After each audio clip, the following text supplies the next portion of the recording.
Does the idea of making a gourmet breakfast at home feel like a daunting task?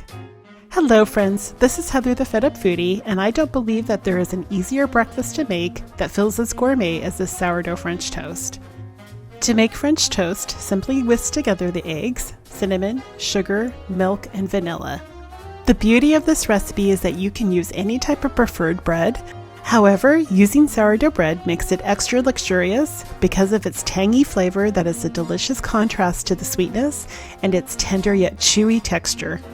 For those who have the time, making homemade sourdough French bread makes this breakfast even more satisfying.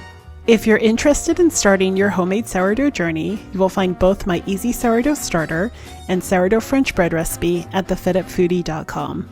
If you're new to stainless steel cooking, the secret is to preheat the pan over medium heat, add enough oil to coat the pan, and let the French toast cook undisturbed until it develops a golden brown crust.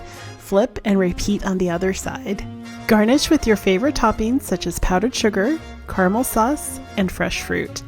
For more recipes like this and for weekly inspiration, make sure to head on over to thefedupfoodie.com and sign up for my newsletter where I share recipes and tips in helping to make cooking from scratch approachable.